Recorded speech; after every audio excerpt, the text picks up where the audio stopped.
man can't change his destiny. Every man does what he can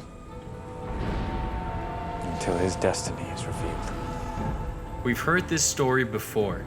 A native people face an imminent extermination and the white man comes to save the day. But there's something about The Last Samurai that makes it different. It lets go of the Hollywood trope that the American hero is superior to the indigenous culture he dives into. The film isn't about the Western protagonist. It's about two warriors divided by culture. There's so much here that I will never understand. Let's examine the way The Last Samurai creates feelings of empathy while subverting a Hollywood cliché and delivers an interesting message about life and finding peace.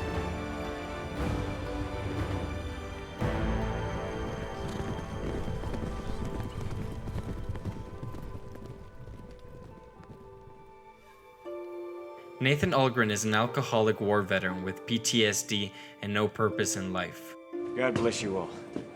Katsumoto is a proud samurai warrior, fighting against the Emperor's men while still remaining loyal to the tradition the Emperor represents. I will die by the sword, my all, for my enemies.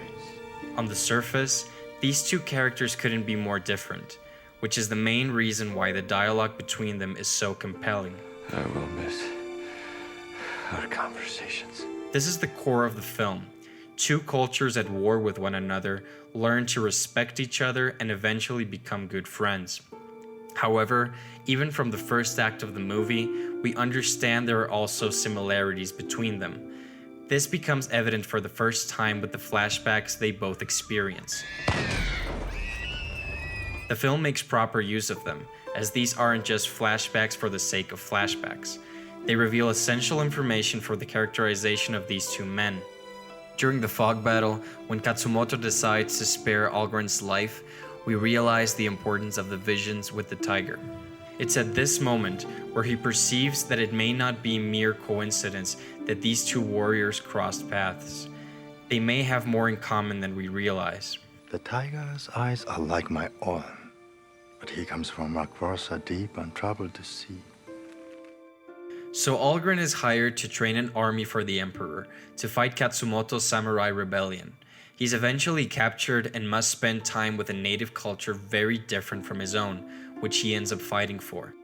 But the film makes it very clear that it isn't about the American hero saving the day.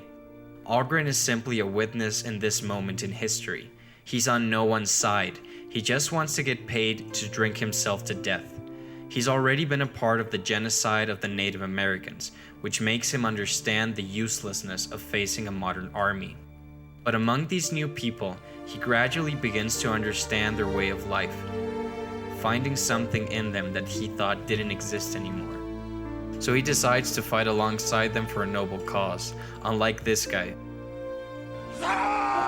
The battle sequences are epic, fantastically well mounted and emotional, but it's not so much about who wins, but about what can be proven by dying.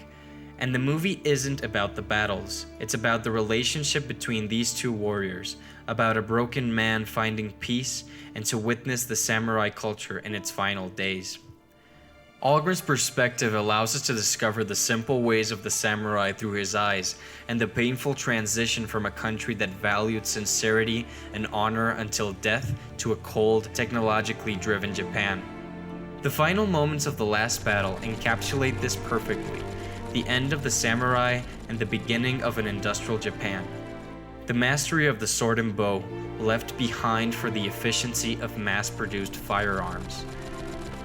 The incredibly emotional scene captures what The Last Samurai are all about.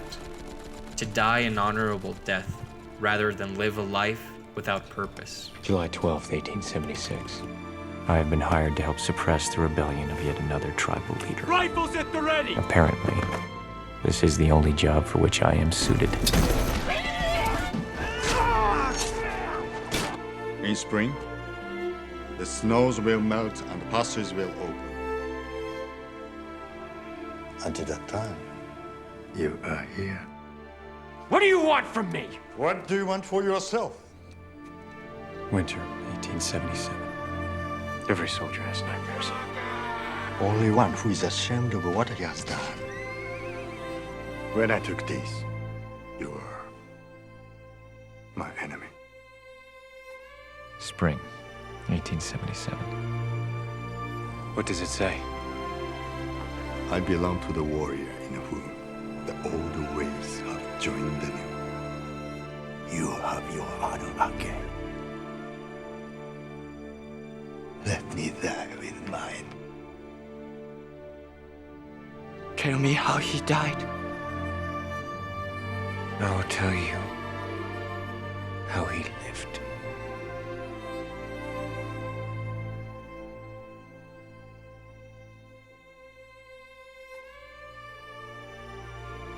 It never ceases to amaze us how movies are able to shape and affect us.